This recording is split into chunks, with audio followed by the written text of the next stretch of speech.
Hey, hey! This is the seventh episode of the 1910 German campaign where we only use battlecruisers, or at least we have done so far. It's going to be a short episode due to some editing mistakes I did.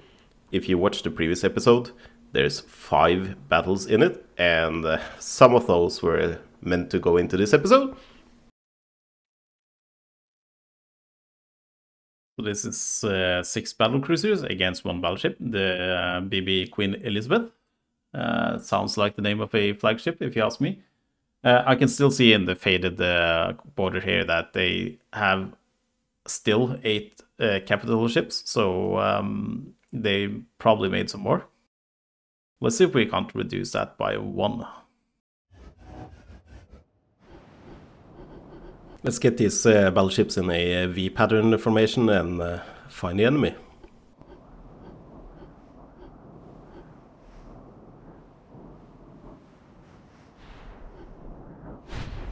Let's just pummel the single capital ship they have to death.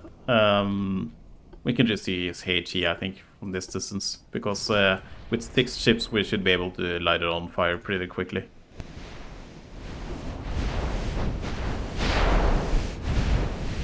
Well, if I could hit it.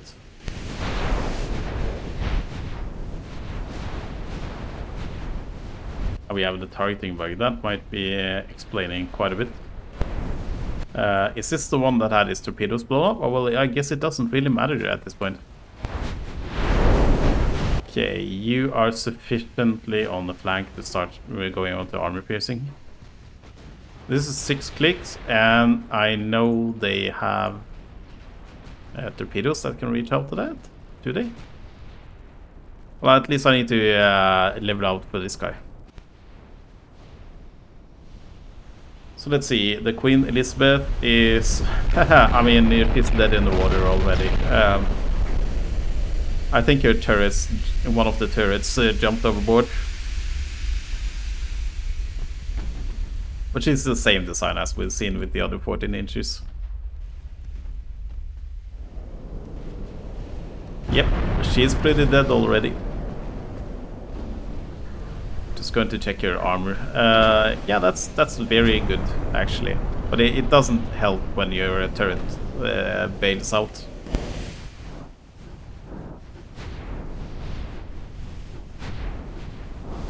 This should be a fairly simple mop-up now.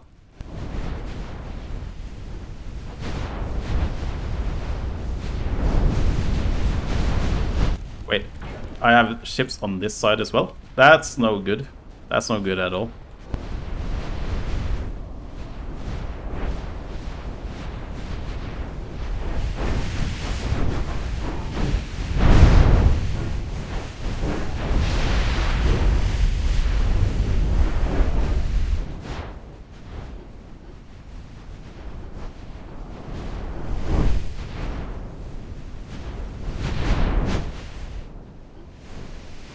And finally, I think it's the Cairo, which is probably the last ship I'm going to sink here. These 2 ships here might be the ones I saw over here somewhere, but I'm not going to spend time hunting them now. Yep.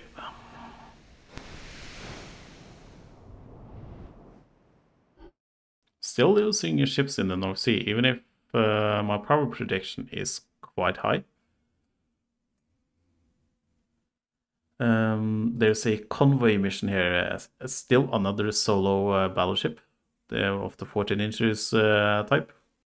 And we already seen how that goes. But I'm just going to check the politics first.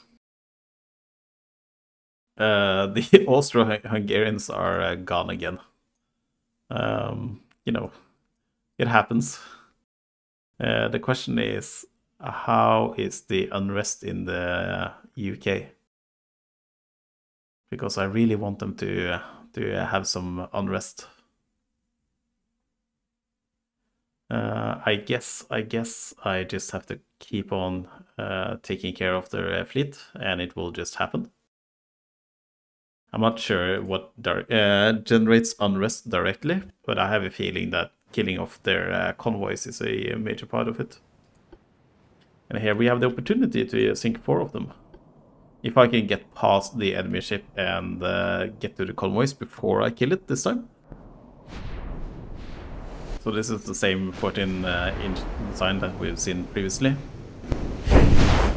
And I think what I concluded with the last time I did this is that I still have to respect it, so I need some defensive angle. Let's see, is this good enough? Not quite. Not quite.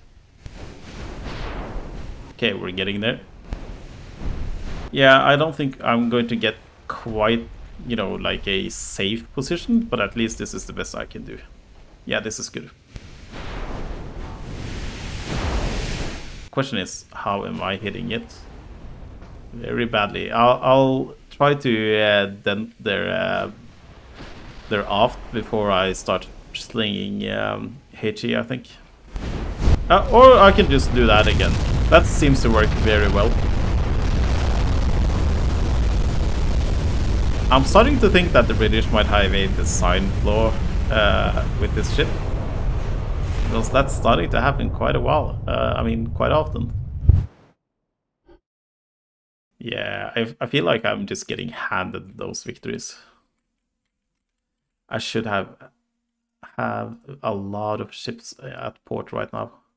Yep. A lot of them is in Emden. We can move those out. 1, 2, 3, 4, 5, 6. And I should have some in Bremen. That's 3. And where else? 2 in Emden and 1 in Kiel. I can do. And let's go to the next turn. Still losing ships. Even if my power projection is 3 times higher. 3 times. Me and math, like 2.5. You know, that sounds reasonable with those numbers. And we have 2 missions. A convoy task force. A task force here. And a convoy defense. It's the Wuppertal. I have a soft spot for the Wuppertal. I really like him. But let's do the task force first, since that seems like it's going to be the fastest one. Actually, I want to try auto-resolve on this. Or do I? Now, I want to sink their ships. I want to make sure I sink their ships. It should be fairly quickly over with anyway. I think I can just sail straight up to them and just be at the cusp of their torpedo range, and it should be fine. I can just speed this up a lot during edit.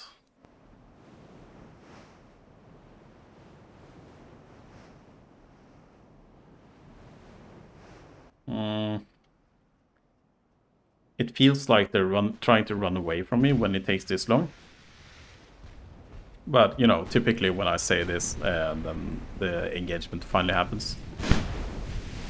Yeah, so this is the armored cruiser, since it doesn't use smoke.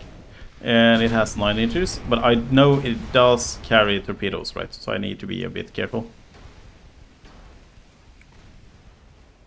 Something like this. That makes it really hard for the torpedo to hit me before I spot it.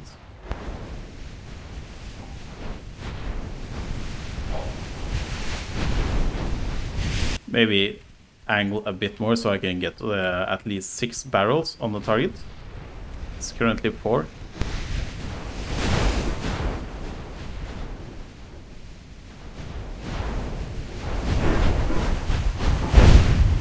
And that's a good explosion.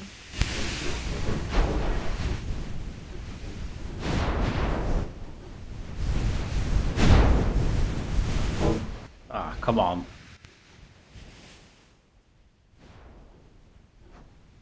There's side launches, so I just have to make sure that when I get sufficiently parallel to him that I don't get torpedoed. Well, now I don't need to care about that, since his torpedoes went up in smoke.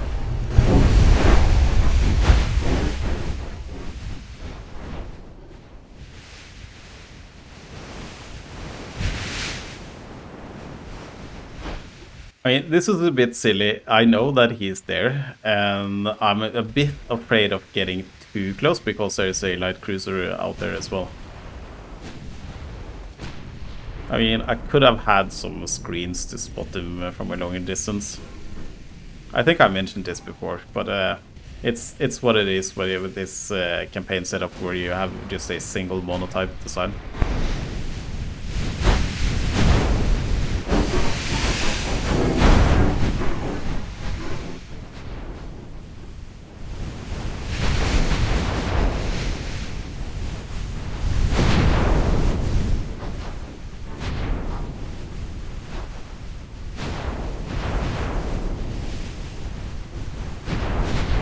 Is I punctured a new section here, so he's going to have more trouble to move.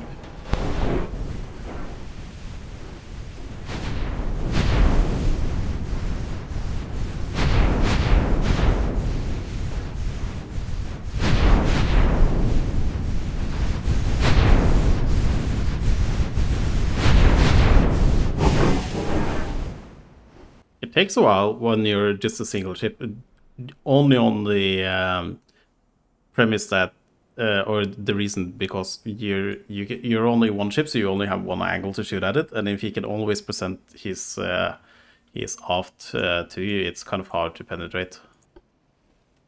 Let's see if I can catch this light cruiser. I should be comparable speed to him, but the question is if I can spot him, which I did. So hopefully I can cripple him before I lose sight of him again.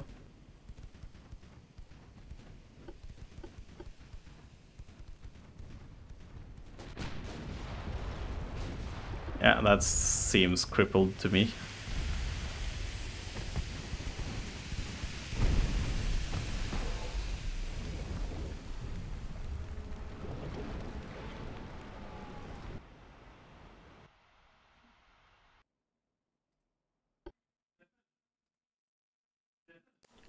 So this has been a very short episode. It's the last of my accumulated footage so far. So I'll start doing new fresh footage tomorrow. And then maybe I'll actually finish the animation for my Wargame Red Dragon video. The one single video I'll probably do and have spent way too much time making an animation for.